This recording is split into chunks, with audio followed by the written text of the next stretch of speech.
살아계신 하나님은 어떤 하나님이실까? 하나님은 알파와 오메가가 되시는 분이십니다. 이 알파와 오메가란 말은 알파와 오메가는 헬라어의 첫 글자와 끝 글자입니다. 다시 말해서 하나님은 처음과 끝이 되신다라는 말씀이에요. 하나님은 시작하신 분이시고 또 끝을 내시는 분이 바로 하나님이십니다. 요한은 하나님께서 마지막 때 일어난 일들을 보여주신 것을 기록하면서 이렇게 시작합니다. 요한계시록 1장 8절에 보면 지금도 계시고 전에도 계셨고 앞으로 오실 전능하신 주 하나님께서, 하나님이 어떤 분이라고요? 지금도 계시고 전에도 계셨고 앞으로 오실, 과거, 현재, 미래의 하나님께서 나는 알파요 오메가다라고 말씀하십니다. 하나님은 알파와 오메가가 되신다는 거예요.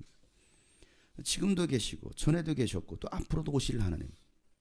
하나님은 요한에게 이 요한계시록의 결론으로 또 이렇게 말씀하셔요. 요한계시록 마지막 장 22장에 보면 12절부터 13절 말씀에 보아라 내가 곧 가겠다라고 말씀하십니다.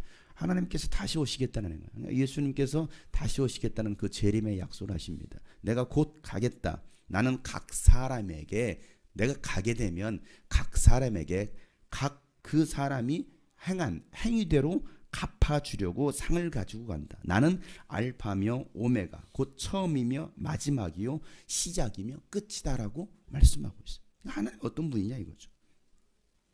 알파며 오메가, 또 처음이며 마지막, 시작과 끝이 되시는 분이 바로 하나님이시다. 그리고 우리의 행위대로, 뭐대로요? 우리의 행한 대로 갚아주시려고 상을 가지고 오실 분이시다라고 말씀하십니다. 상을 주시려고 준비하시는 하나님. 우리가 뭘 주신다고요? 상이에요. 매를 주시는 게 아니고 우리에게 상을 주시려고 준비하셔서 오시는 하나님. 여러분, 우주 만물이 어떤 빅뱅의 원리인 그 우연한 폭발로 시작된 것이 아니라 인간이 단세포 생물에서 시작하고 또 유인원이 진화해서 인간이 된 것이 아니라 하나님께서 처음부터 섬세하게 계획하시고 하나님의 목적대로 창조하셨다는 것을 성경은 기록하고 있어요. 여러분은 우연히 이 땅에 태어난 것이 아닙니다. 하나님의 계획하심입니다. 우리 옆 사람에게 알려주겠습니다. 알고 보니 당신은 소중한 분이시군요. 당신은 하나님의 최고의 작품이시군요. 몰라봬서 죄송합니다. 좀 이제는 알아봐줬으면 좋겠습니다. 하나님께서 우리를 보시고 너는 정말 소중한, 정말 가치 있는 존재다라고 말씀하고 있어요. 우리 양기준 찬양사역자가 이런 찬양을 하나 만들었습니다. 당신은 꽃보다 아름다워, 꽃보다 아름다워가 아니고요, 당신은 꽃보다 아름답습니다. 한번 축복해 줄까요? 당신은 꽃보다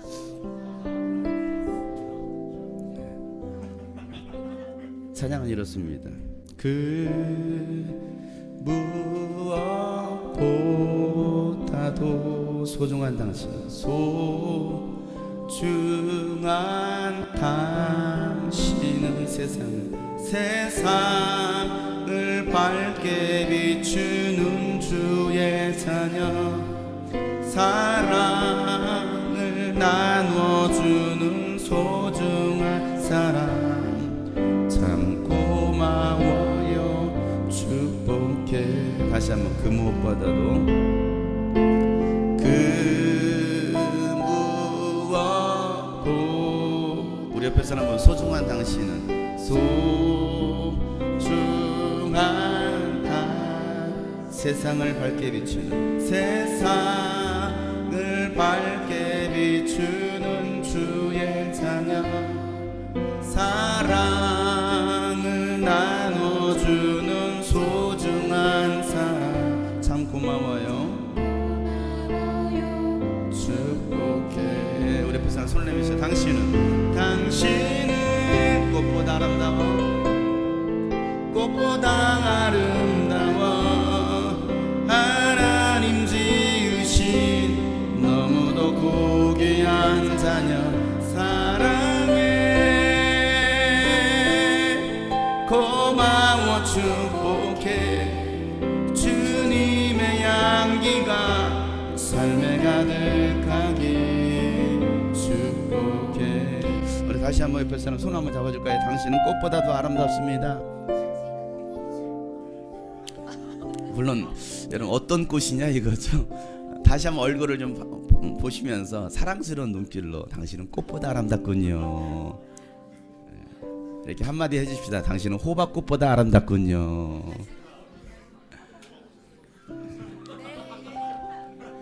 그렇습니다. 꽃보다 아름다운 우리가 서로를 축복하고 또 서로를 이해할 수 있는, 예수님은 하나님 아버지 사랑의 결정체예요. 예수님은 누구시냐? 하나님 아버지의 사랑의 결정체가 바로 예수님이에요. 하나님은 하나님의 형상대로 지은 인간을 보시면서 매우 행복해 하셨어요. 왜? 하나님의 최고의 작품이니까. 하지만 그 마귀의 유혹을 이기지 못한 인간이 하나님의 사랑의 관계에서 떨어져 나간 순간 인간은 하나님의 말씀대로 심판을 피할 수 없게 된 거예요. 하나님의 사랑의 관계를 위해서 사실은 선악과를 에덴 동산 중심에 두시고 무엇을 선택할 것이냐, 나와의 사랑의 관계를 선택할 것이냐, 아니면 네 마음대로 할 것이냐. 그래서 결국 하나님 말씀대로 인간은 죽을 수밖에 없는, 결국 인간은 저주를 받고 에덴에서 쫓겨나야 됐습니다. 그럼에도 여전히 하나님의 눈은, 하나님의 시선은 어디를 향하고 있느냐면 인간에게 향하고 있습니다. 어떻게 하면 이 깨어진 관계를 회복할 것인가? 그 계획을 아버지 하나님은 아들 예수님을 통해서 이루시기로 했고, 때가 되어서 예수님은 인간의 몸으로 이 땅 가운데 오셨습니다. 그리고 예수님은 그 뜻을 이루시기 위해서 6월절에 예루살렘에 오르셔야 했습니다. 그리고 십자가의 죽으심을 겪으시기 위해서 그 길을 오르시는 예수 그리스도. 이 비밀을 알았던 마리아는 어떻게 합니까? 가장 귀한 향유 옥합을 깨뜨려서 예수님께 부었고 눈물로 예수님의 발을 닦아드렸습니다. 한편에서는 그 모습을 지켜봤던 가룟 유다는 왜 그것을 낭비하느냐, 왜 그것을 허비하느냐라고 마리아를 맹비난합니다. 그러니까 두 종류예요. 주께 모든 것을, 가장 귀한 것을 사랑의 표현으로 드리는 사람이 있는가 하면 그걸 아까워하고 왜 그런 낭비하느냐, 왜 그런 미련한 짓을 하느냐라고 비난하는 사람도 있더라는 것이죠. 죽었다 살아난 그 나사로가 예수님과 함께 있었던 것을 봤던 사람들은요, 믿기는커녕 오히려 나사로까지 죽이려고 모의합니다. 참 신기하죠. 죽었던 자가 살아나면 그걸 하나님께 영광을 돌리고 예수를 믿으려고 해야 되는데 오히려 이제는 죽었다 살아난 나사로까지 또 죽이려고 모의하고 있어요. 예수님의 예루살렘 성으로 들어가실 때, 이제 마지막 하나님의 그 뜻, 십자가의 죽음을 겪으시기 위해서 예루살렘 성으로 들어가시려고 하실 때 예수님은 제자들에게 말씀하십니다. 야, 한 마을 가라. 벳박이라는 그 마을에 가면 나귀가 있을 것이다. 그 나귀 새끼를 풀어와라. 예수님 말씀하신 대로 그 한 마을에 묶여있던 나귀 새끼를 끌고 옵니다. 그리고 예수님은 그것을 타고 예루살렘 성으로 들어가십니다. 예수님께서 예루살렘에 들어오셨을 때 그리스에서 왔던 사람들이 예수님 만나려고 했습니다. 그런 사람이 있는가 하면 많은 표징을, 예수님께서 이렇게 많은 표징을 받던 유대인들은 예수님을 믿지 않더라. 그들이 믿지 않았던 이유가 어디 있습니까? 그들의 마음이 완악해져서, 그들의 마음이 강팍하고 완악해져서 하나님께서 그들의 눈을 가리시고 그들의 귀를 닫아버리셨어요. 누가요? 하나님이 그들의 눈과 귀를 닫아버립니다. 그 원인은 어디 있었어요? 그들에게 있었어요. 내가 하나님을 믿으려고 하고 오늘도 말씀을 들으려고 하고 내가 예수님이 누구인지 관심을 갖고 정말 예수님을 알고자 하는 마음이 있어야 되는데 오히려 그런 마음이 아닌 거예요. 강팍한 거예요. 마음을 닫아버린. 그러니까 하나님께서도 그래? 너희들이 그렇게 나와? 그래 어디 한번 해봐라 하고서 하나님께서 눈을 닫으시고 귀를 막아버리는. 그래서 예수를 볼 수도 없고 예수님의 음성을 들을 수도 없는 사람들. 또 그러면서 유대 지도자들 가운데는 예수를 믿는 자들이 생겼습니다. 그럼에도 불구하고 그들은 드러내놓고서 예수님을 믿는다라고 말하더라, 말하지 못하더라? 말하지 못하더라. 왜요? 회당에서 쫓겨날까 봐 두려워서. 누굴 두려워했어요? 사람을 두려워합니다. 하나님의 영광을 구한 것이 아니라 그들은 사람의 영광을 더 사랑했다라고 성경은 기록하고 있습니다. 이 많은 내용이 다 요한복음 12장에 있었던 사건입니다. 지난주까지 나눴던 말씀. 참 많은 사건이 있어요. 향유를 부었던 그 사건부터 어제 있었던 얘기까지, 지난주 말씀까지 제가 나눴습니다. 그리고 이 12장의 결론으로 오늘 본문의 말씀을 하고 있어요.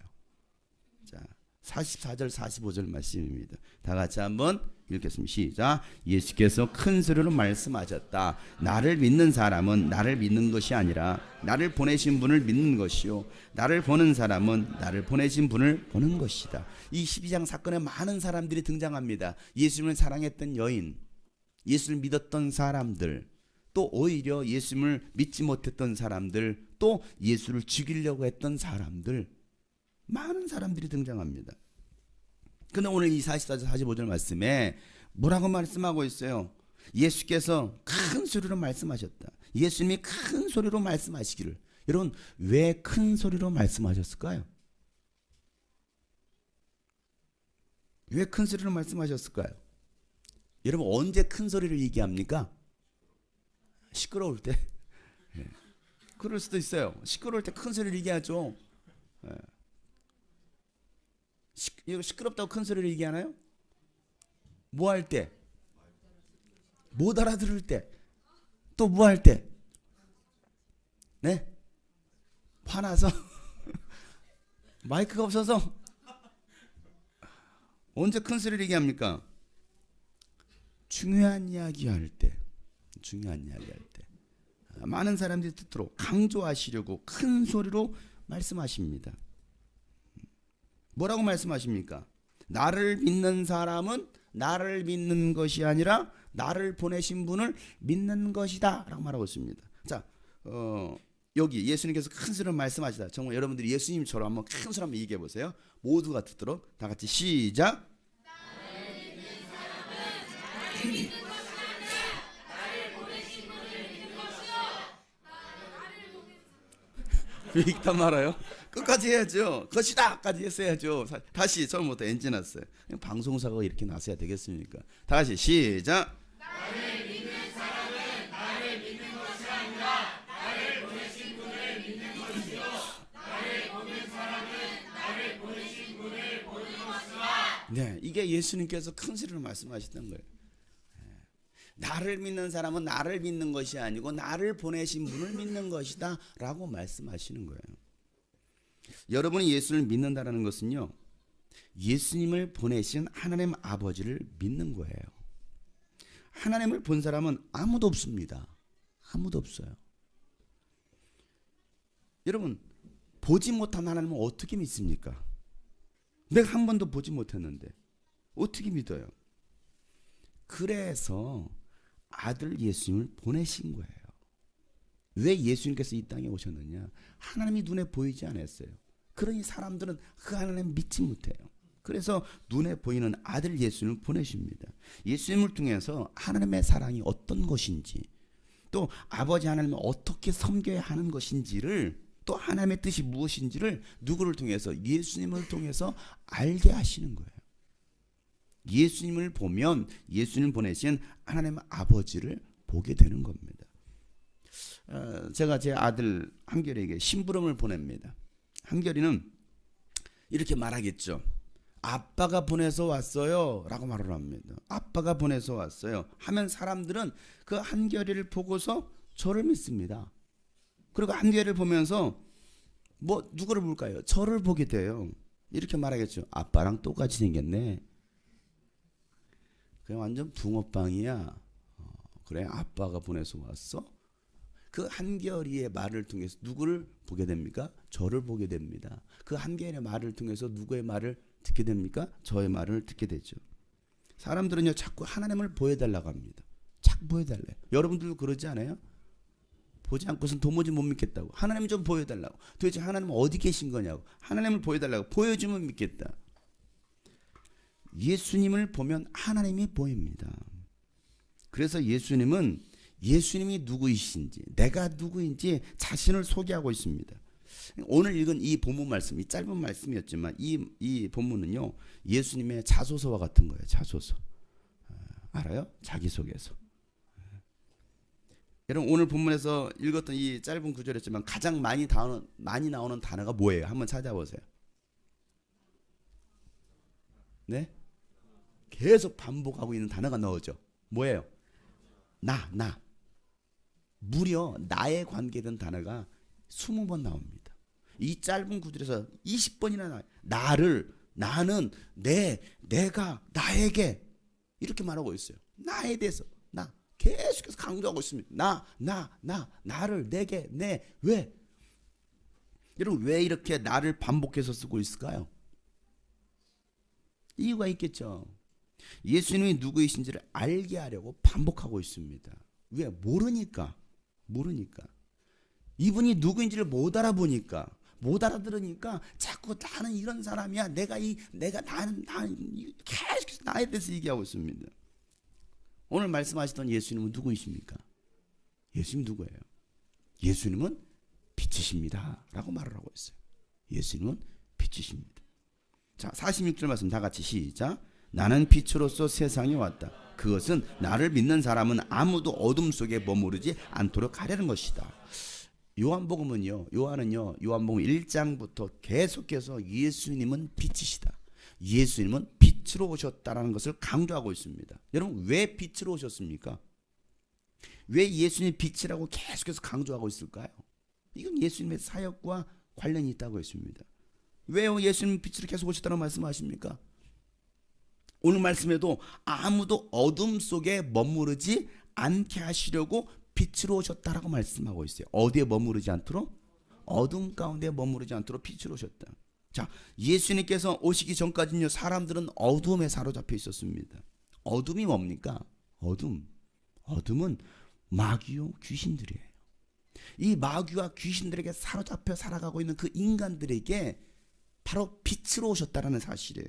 골로새서 1장 14절 말씀에 보면 아버지께서 우리를 암흑의 권세에서 건져내셔서 자기의 사랑하는 아들의 나라로 옮기셨다는 말하고 있습니다. 예수님께서 오셔서 뭐 했다라는 거예요? 암흑의 권세에서 우리를 건져내셨다는 거예요. 이 흑암의 세력, 어둠의 세력에서 우리를 건져주셨다는 거예요. 골로새서. 그리고 마귀를 골로 보내는 거예요. 그래서 우리를 그 흑암의 세력에서 우리를 뭐 하시려고? 건져내시려고 자기의 사랑하는 아들의 나라로 옮기셨다. 빛의 나라로, 어둠에서 빛의 나라로, 사망에서 생명으로 옮기셨다라고 말씀하고 있어요. 이게 예수님께서 이 땅에 오신 이유입니다. 지난 시간에 우리가 어둠에 사로잡힌 사람들은 자기가 어디로 가는지도 모르고 있다. 자기가 어디로 가고 있는지를 모르고 있는 거예요. 자, 지난 시간에 했던 35절 말씀 보세요.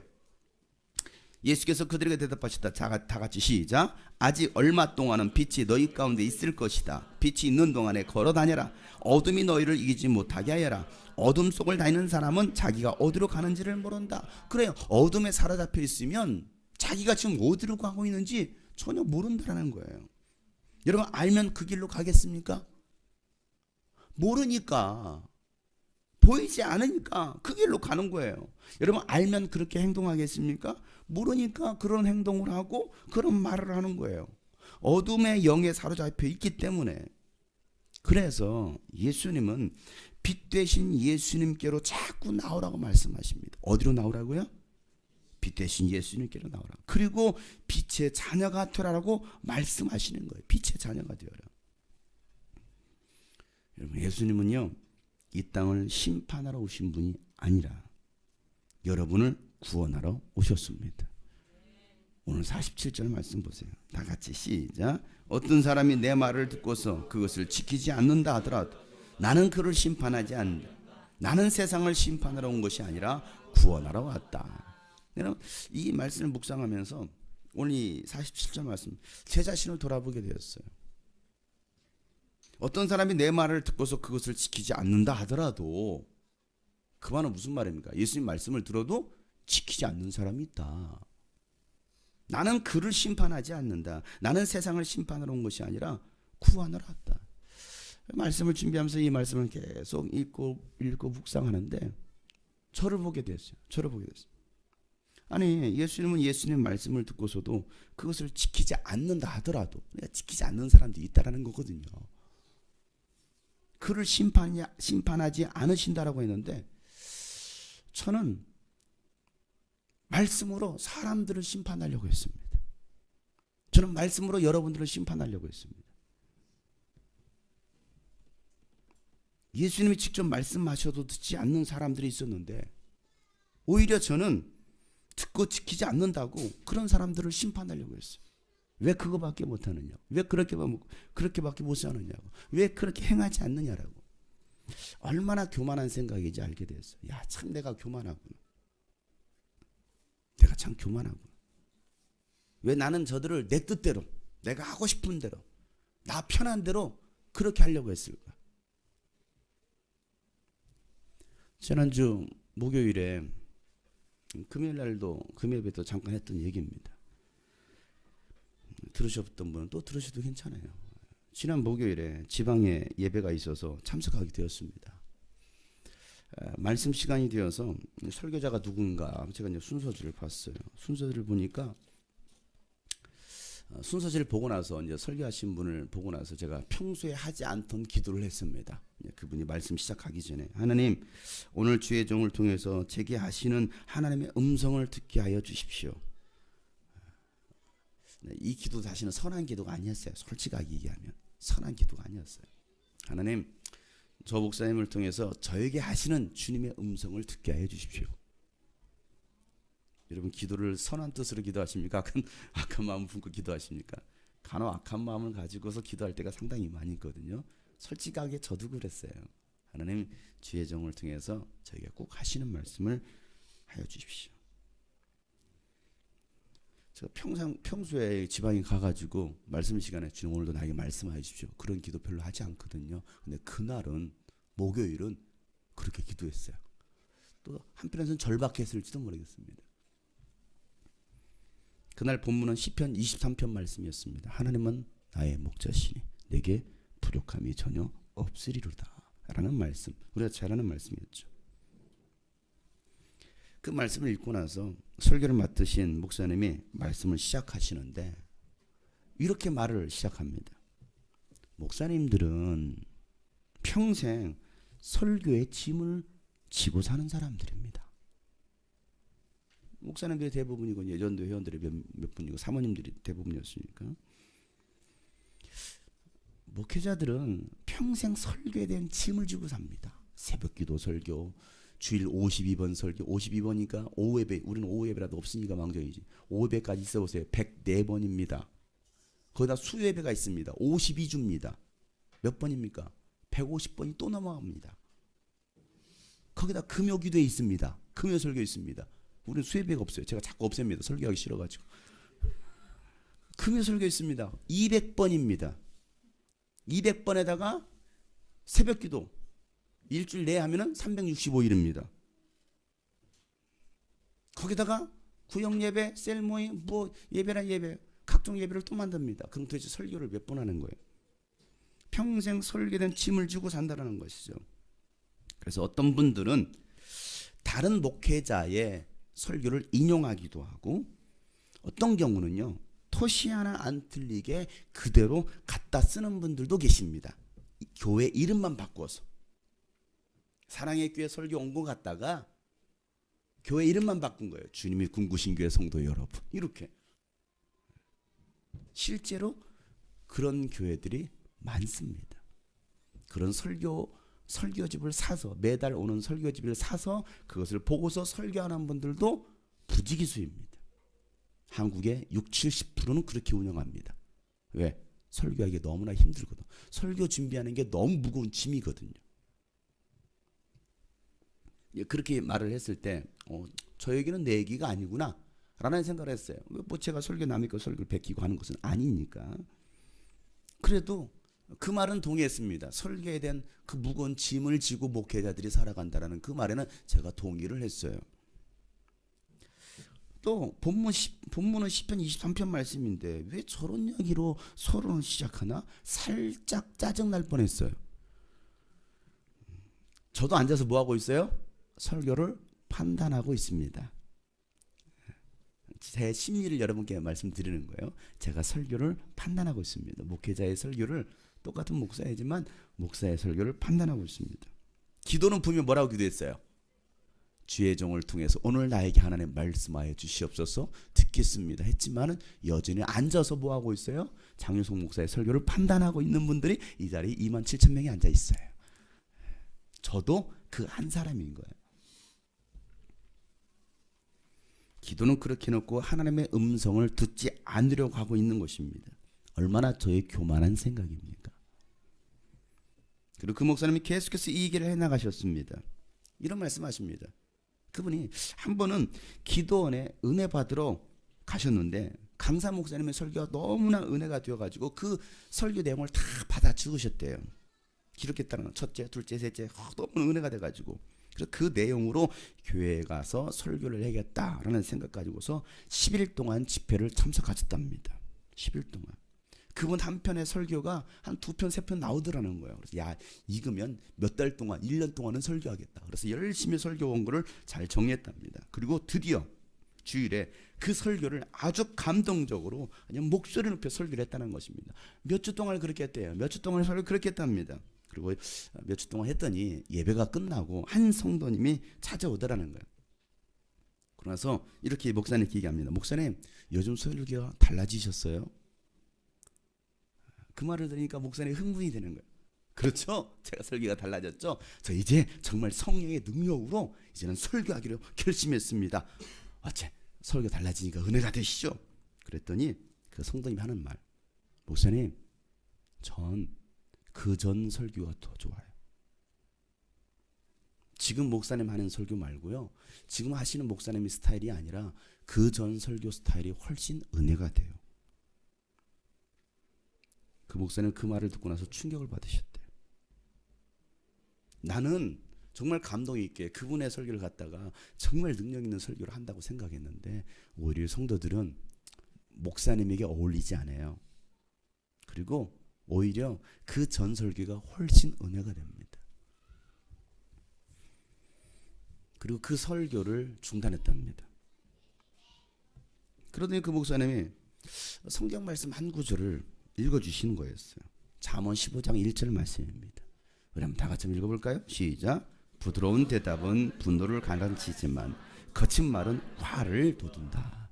이 말씀을 딱 읽는데요, 잠언 15장 1절 말씀, 부드러운 대답은 분노를 가라앉히는데 거친 말은 화를 돋운다는 거예요. 저는 그 말씀을 딱 듣는데요, 잠언 15장 1절 말씀을 딱 듣는 순간 누가 제 머리를 망치로 한 대 툭 때리는 줄 알았어요. 망치로. 저의 머리를 망치로 때리는 줄 알았어. 성령님께서, 하나님께서 그 순간 저에게 하시는 말씀이었어요.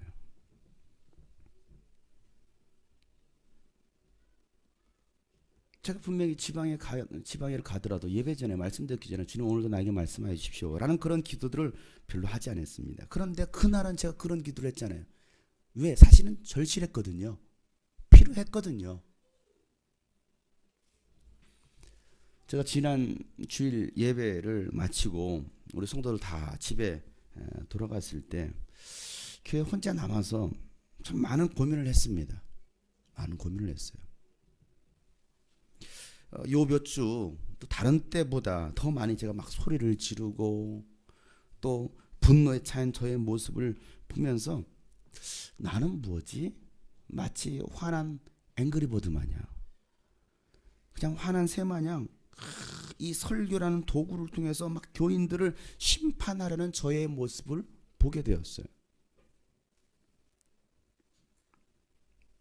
그런 저의 모습을 보면서 한없이 부족하고, 난 왜 이렇게밖에 못하지? 왜 난 다른 목사님들처럼 설교를 잘 못할까? 소리를 낮추고 더 점이 있게 또 부드럽게 해도 될 텐데 왜 난 그렇게 못하고 맨날 이렇게 소리만 지르지? 아니 소리친다고 듣는 것도 아닌데 소리쳐도요 졸 사람은 졸고요 잘 사람은 잡니다. 조용히 한다고 안 듣는 것도 아니에요. 지금도 마찬가지로 조용히 해도 들을 사람은 들었고요 어차피 잘 사람은 자요. 조용히 해도 자고 큰 소리를 해도 잡니다.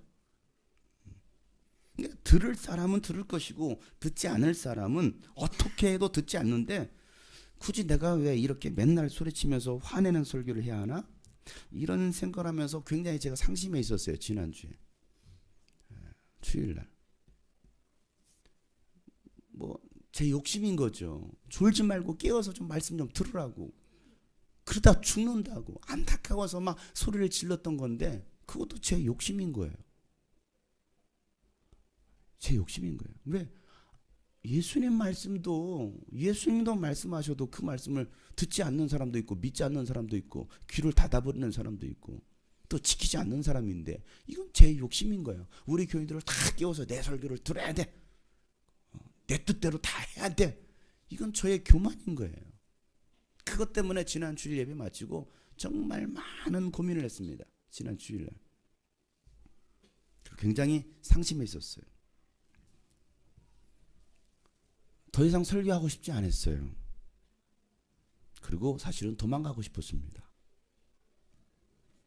제 설교 때문에 우리 교회를 떠난 사람도 있을 것이고 이 모든 것들이 저의 부족한 모습이라는 것에 참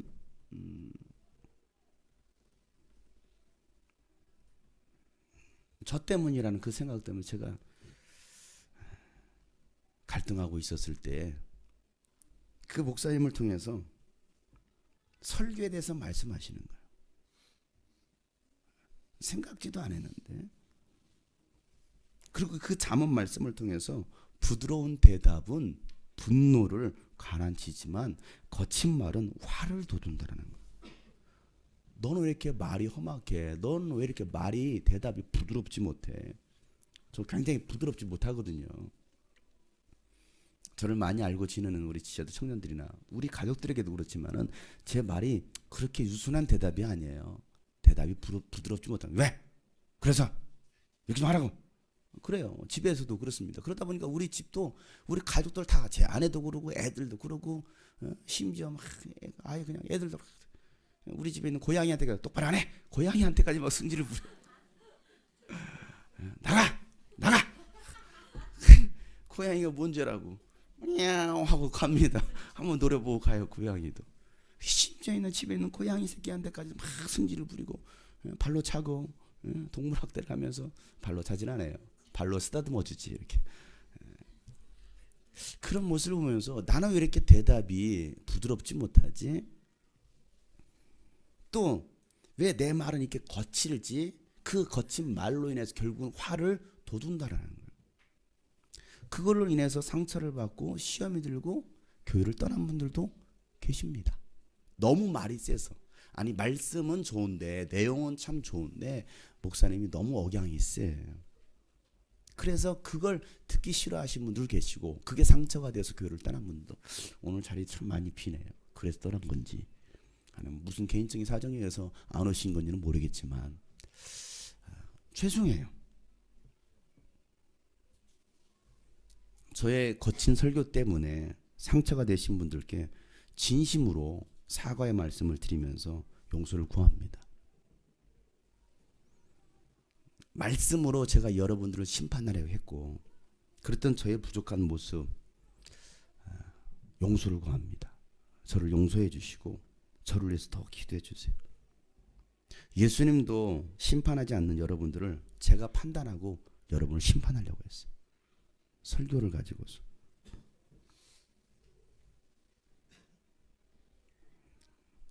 참 어리석습니다. 저의 어리석음을 여러분들 용서해 주시고 앞으로 영혼 구원하는 데만 더욱 힘쓰는 자가 되도록 저도 힘쓰도록 하겠습니다. 웬만하면 소리 지르지 않도록 또 노력하는 사람이 되겠습니다. 오늘 본 말씀에서 중요하게 생각할 말씀이 있어요. 예수님은 우리를 구원하시지만 마지막 때 우리를 심판하신 분이 따로 계신다라는 거예요. 그것은 예수님이 아니고 예수님이 하신 말씀이라는 거예요. 48절 말씀에 나를 배척하고 내 말을 받아들이지 않는 사람을 심판하신 분이 따로 계신다. 내가 말한 바로 이 말이 마지막 날에 그를 심판하실 것이다. 예수님께서 하신 말씀이 우리를 심판하신대. 예수님의 말씀이 곧 하나님 아버지의 말씀이기 때문에 그래요. 하나님은 말씀이십니다. 말씀이셨던 그 하나님께서 육신을 입고 이 땅에 오신 분이 바로 예수님이에요. 제 말은 사람의 말입니다. 제 말은 사람의 말이에요. 그러나 예수님의 말씀은 하나님의 말씀이에요. 오늘 49절 말씀 다 같이 한번 읽어보도록 하겠습니다. 시작. 나는 내 마음대로 말할 것이 아니라 나를 보내신 아버지께서 내가 무엇을 말해야 하고 또 무엇을 이야기해야 하는가를 친히 나에게 명령해 주셨다. 여러분, 예수님은 스스로 말씀하신 것이 아니라 아버지께서 명령해 주신 것을 말씀하신 것이기 때문에 예수님의 말씀은 아버지의 말씀이다라는 거예요. 스스로 하신 말씀이 아니에요.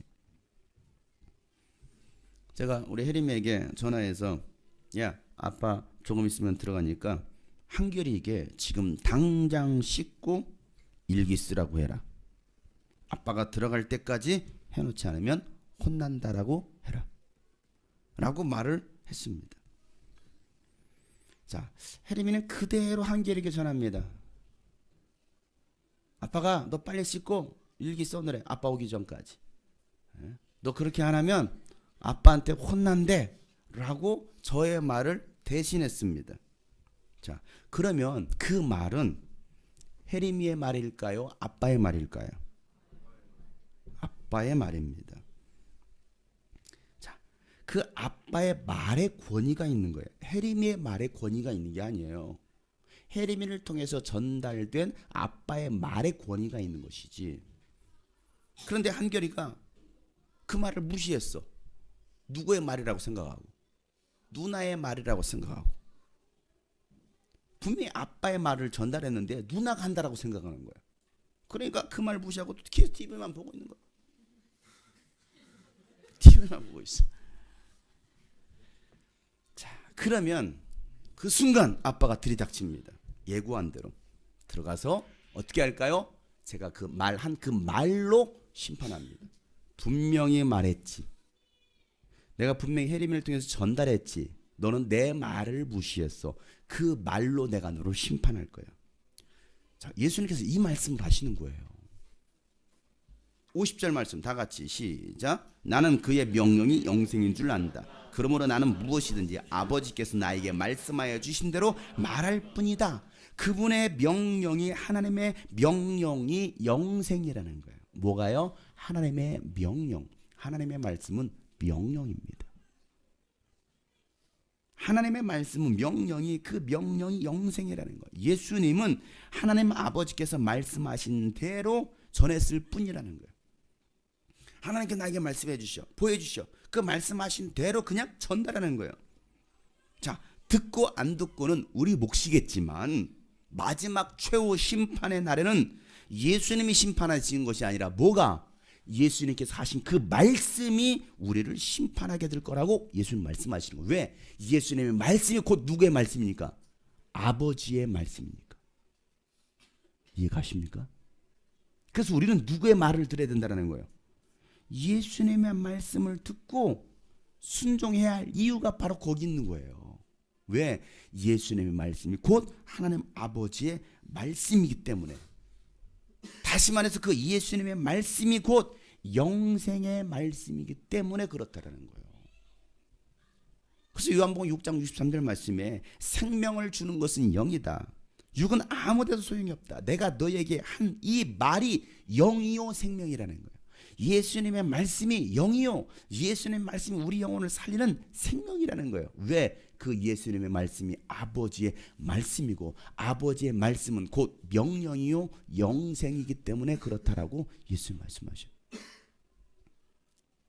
그래서 우린 영생의 말씀인 그 예수님의 말씀에서 떠나지 말아야 돼요. 그들에게 구원이 있는 겁니다. 이 예수님의 말씀을 들었던 수많은 사람들이 믿은 게 아니라 오히려 예수님을 배척하고 예수님을 떠납니다. 그러자 예수님은 제자들에게 묻습니다. 너희도 나를 떠나려느냐? 너희도 나를 떠나려느냐? 그때 베드로가 했던 말, 영생의 말씀이 주께 있사오니 우리가 누게로 가오리까? 이거예요. 영생의 말씀이 주께 있사오니 우리가 누게로 가오리까? 주님 말씀 안에 거하는 저와 여러분 되시기를 소망합니다. 영생의 말씀이 예수님께 있다는 거예요. 저는 그 영생의 말씀을 잘못 전한 것 같아요. 영생의 말씀을 분명히 좋은 말씀인데, 귀한 말씀인데 잘못 전한 것 같아요. 그래서 오히려 그게 반감이 되고 시험이 들어서 다 좋은데 안 되겠다, 그래서 교회를 떠난 분들도 계십니다. 혹시 이 가운데 또 떠나려고 계획하고 계신 분 계십니까? 너희도 나를 떠나려느냐 라고 말씀하신 것처럼, 그러면 영생의 말씀이 예수님께 있사오니 주여 우리가 주님의 말씀에서 떠나지 않기를 원합니다. 이게 오늘 우리의 고백이 되었으면 좋겠습니다. 그리고 주님 말씀 듣고 내가 순종하기 원합니다. 내 영혼을 구원하여 주십시오. 이게 오늘 이 말씀에 우리의 간구가 되었으면 좋겠습니다. 말씀 앞에서 경외함으로 주께 홀로 섭니다. 생명의 말씀, 생명의 말씀 읽고 순종해 주를 예배합니다. 다시 한번 말씀 앞에서 경외함으로 주께 홀로 섭니다. 주께 홀로 섭니다. 생명의 말씀 읽고 순종해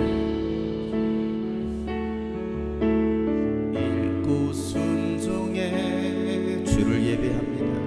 주를 예배합니다. 기록된 말씀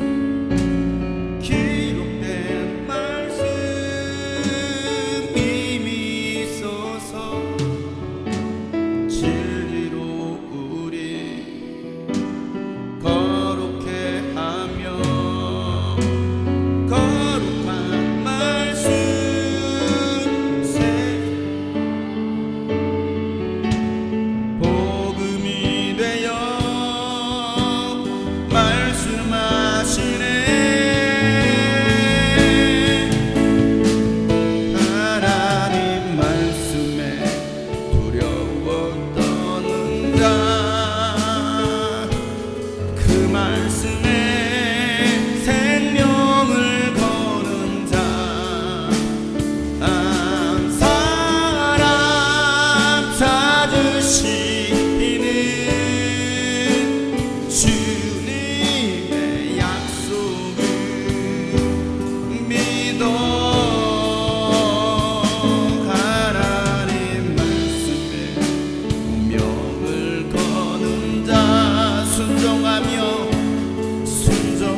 말씀이 예수님께 있습니다. 예수님의 말씀이 곧 하나님의 명령이요 영생입니다. 오늘도 그 예수님의 말씀을 듣고 내가 듣고 순종하며 따라가기를 원합니다. 하나님의 말씀을 두려워할 줄 아는 자가 되기 원합니다. 하나님 말씀 앞에 서게 하여 주시옵소서. 오늘 그의 말씀을 기억하며 다같이 한번 말씀을 들고 동성으로 부르짖어 기도합시다. 아버지 하나님, 다시 한번 주의 말씀을 들게 하여 주시옵소서. 주 말씀은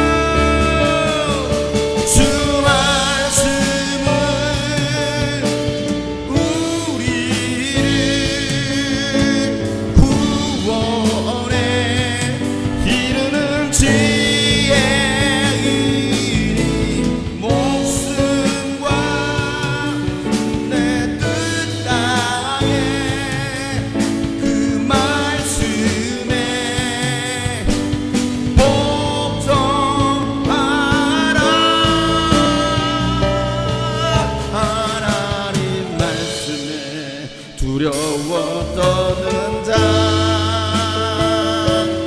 그 말씀에 생명을 거는 자, 항상 찾으시는 주님의 약속을 믿어.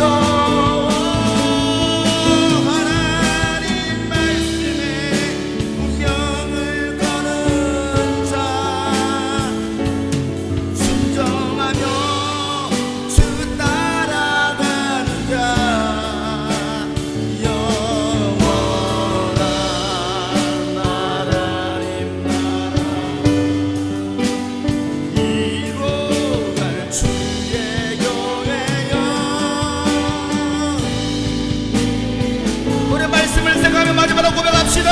하나님 말씀에 하나님 두려워 떠는 자, 떠는 하나님의 말씀은 명령이요 영생입니다. 그 말씀에 생명을 거는 자, 항상 그렇습니다. 내가 그 한 사람 되게 하여 주시옵소서. 주님의 약속을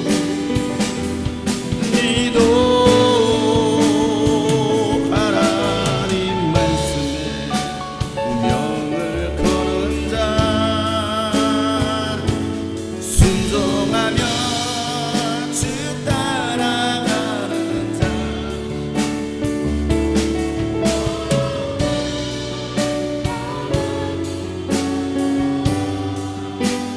이루어갈 주의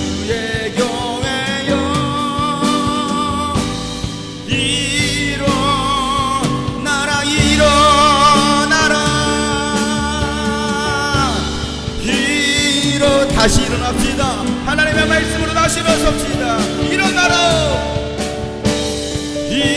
일어나라.